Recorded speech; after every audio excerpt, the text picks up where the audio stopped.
నమస్తే. ఎన్నో ఆధ్యాత్మిక కార్యక్రమాలు నిరంతరం మన ఛానల్‌లో కొనసాగుతూనే ఉంటాయి. నాకు తండ్రి సమానులు ప్రతిసారి చెప్తూనే ఉంటాను. మాడుగుల శివప్రసాద్ గారు. రాశి ఫలాలు ఆగస్టు మాసానికి సంబంధించి వివిధ రాశుల వారికి మేషరాశి మొదలు మీన రాశి వరకు ఏ విధంగా ఉంది? ఏ ఏ పరిహారాలు చేసుకోవచ్చు? అలాగే వాళ్ళకి ఏ కలర్స్ కలిసొస్తాయి? ఏ దిక్కులు కలిసొస్తాయి? ప్లస్ వాళ్ళకి ఏ విధంగా ఉంది ఈ మాసం అంతా అనేది చాలా చక్కగా వివరిస్తారు. ఎక్కడ స్కిప్ చేయకండి ఈ వీడియో కూడా. మీకేమైనా డౌట్స్ ఉంటే కామెంట్ బాక్స్‌లో తెలియచేయండి. గురువుగారినే కలవాలి అనుకుంటే స్క్రీన్ మీద కనపడే నంబర్‌కి కాల్ చేయండి. మొట్టమొదటిగా మేషరాశితో మొదలు పెడదాం. నమస్కారం గురువుగారు. ఆశీర్వచనం తల్లి. గురువుగారు తదుపరి రాశి ధనస్సు రాశి. ధనస్సు రాశి వారికి ఏ విధంగా ఉందండి ఆగస్టు మాసం? శ్రీ మహాగణాధిపతయే నమః. ఐం మహాసరస్వత్యే నమః. శ్రీ లలితాంబికాదేవియే నమః. ధనుస్సు రాశి వారికి ఈ ఆగస్టు నెల అంతా కూడా ఎలా ఉంది అంటే మిశ్రమ ఫలితాలుగా గోచరిస్తున్నాయి. ఓకే. ఎందుకంటే గురువు యొక్క అనుగ్రహము, ధనుస్సు రాశికి అధిపతి అయినటువంటి గురువు, హ్మ్.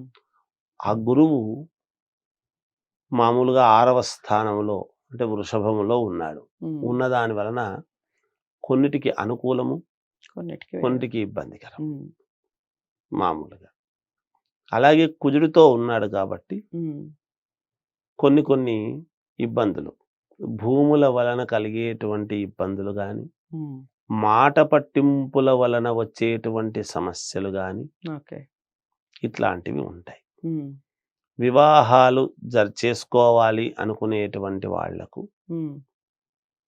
లేదా సంతానం కావాలి అనుకునేటువంటి వాళ్లకు, సంతానము అయి హ్మ్. ఈ మధ్యనే కాన్పైనటువంటి వాళ్లకు బాలారిష్ట దోషాలు అట్లాంటివి ఏమైనా ఉంటే ఒకసారి చూసుకోవాల్సినటువంటి అవసరము ఓకే. ఉంటుంది. హ్మ్. భయపడాల్సిన పనేమీ లేదు. హ్మ్. ఏమిటో గురువుగారు మర్మగర్భంగా చెప్తున్నారు, ఏమవుతుందో అని ఆందోళన చెందేంత పరిస్థితి అయితే ఏం లేదు. ఓకే. అంత ఎప్పుడు ఉండవు. హ్మ్. ఎందుకంటే ఇవన్నీ సర్వసాధారణం జీవితంలో. హ్మ్. మనము ప్రతి మాసము ఎట్లుంటుంది అనేది ఒకసారి చూసుకుంటే బావుంటుంది. యోగవంతముగా దృఢ సంకల్పంగా మన మనస్సు ముందుకు పెట్టుకొని అవును. వెళ్ళొచ్చు అవును. అనేటువంటిది ఉంటుంది. హ్మ్. అందువలన జరిగేటువంటివి దైవారాధన అనేటువంటిది ఈ రాశి వాళ్లకు చాలా అవసరం. హ్మ్. చాలా అవసరం హ్మ్. దైవారాధన అనేది. ఎవరెవరికి అనుకూలాన్ని బట్టి వాళ్ళు చేసుకోవచ్చు. హ్మ్. ఈ కొన్ని పనులు అని అంటున్నాము గదా! ఏదైనా కొత్తగా చెయ్యాలి అనుకునేటువంటి వాళ్ళు ఏదైనా మానుకుంటే మంచిది. ఓకే. కొత్తగా ఉద్యోగము కావాలి అనుకునేటువంటి వాళ్ళు ఈ నెల ఆగి ప్రయత్నాలు చేసుకుంటే మంచిది. లేదా హ్మ్. ఒక ప్రయత్నం చేసి వదిలిపెట్టడం ఎక్కువ కాకుండా. ఓకే. ఒకవేళ దైవానుగ్రహము వాళ్ళ జాతకము ప్రకారముగా బాగుండి, వ్యక్తిగతమైనటువంటి జాతకాల్లో అనుగ్రహముగా ఉంటే వచ్చేస్తుంది. లేదంటే కొంచెం ఆగుతుంది. హ్మ్. హ్మ్. అంతేగాని ఇబ్బందేమి లేదు. ఓకే. ఆగి చూసుకొని చేసుకోవడం అనేది జరుగుతుంది గాక. హ్మ్. దూర ప్రయాణాలు మాత్రం అవసరమైతేనే చేస్తే మంచిది. హ్మ్. లేకుంటే మానేస్తే మంచిది. హ్మ్. ఒకటి దూరము వ్యక్తుల నుండి ఒక వార్త అనేటువంటిది వినడం జరుగుతుంది.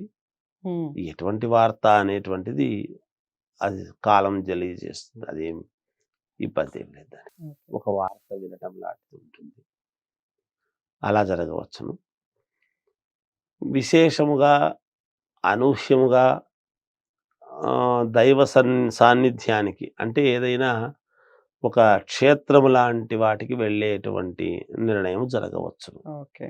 హ్మ్. వీళ్ళు హ్మ్. హ్మ్. వెళతారు, మేలు జరుగుతుంది. హ్మ్. ఒక వ్యక్తి వలన కొంత మేలు జరిగే అవకాశం ఉంది. హ్మ్. అది స్త్రీ వలన గావచ్చు, పురుషుడి వలన గావచ్చు.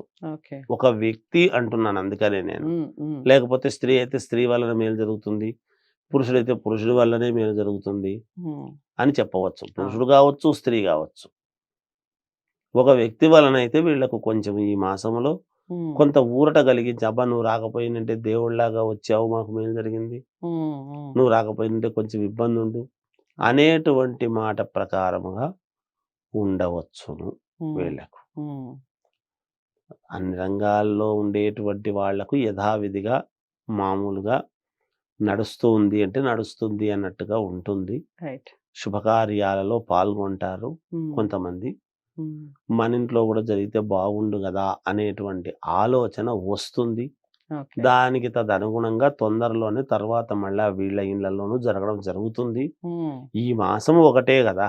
అవును. ఈ ఆగస్టు మాసం ఒకటే కొంచెం మన మన క్లేశముగా అటు ఇటు గాకుండా ఏదో ఉన్నామంటే ఉన్నాం, జరిగిందంటే జరిగింది అని అనేటువంటి విధానముగా వీళ్ళకు జరుగుతుంది అని తెలియజేస్తున్నా. ఓకే. మిశ్రమ ఫలితాలని చెప్పారు. ముఖ్యంగా దైవారాధన మీద ఎక్కువగా శ్రద్ధ పెట్టాలి అన్నట్టుగా చెప్పారు కాబట్టి, దైవారాధన, దిక్కులు, రంగుల విషయం చెప్పండి. దిక్కుల విషయానికి వచ్చేటప్పటికి హ్మ్. అన్ని దిక్కులు బానే ఉంటాయి వీళ్ళకు. హ్మ్.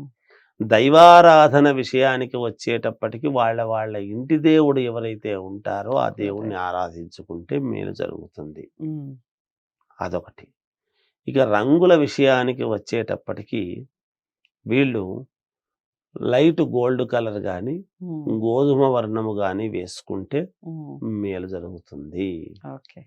మిశ్రమ ఫలితాలన్నట్టుగా చెప్తున్నారు. ధనుస్సు రాశి వారికి కాస్త జాగ్రత్తలు వహించాలి కొన్ని కొన్ని విషయాల్లో. కొన్ని విషయాలు కలిసొస్తాయన్నట్టుగా కూడా చెప్పారు. ఏవైతే జాగ్రత్తలు చెప్పారో అవి తూచా తప్పకుండా ఆచరించే ప్రయత్నం చేయండి. జాతకాల్ని పరిశీలించుకొని పరిహారాలు చేసుకుంటే చాలా మంచి ఫలితాలుంటాయి. ఇంకెక్కడ ఢోకా ఉండదు అంటారు కదా! అలా జాతకాలను పరిశీలించుకోండి ఒకసారి. ఇక దిక్కుల విషయానికొస్తే అన్ని దిక్కులు కలిసొస్తాయి. రంగుల విషయానికొస్తే లైట్ గోధుమ కలర్ కానీ, గోల్డ్ కలర్ కానీ బాగా కలిసొస్తుందన్నట్టుగా చెప్తున్నారు.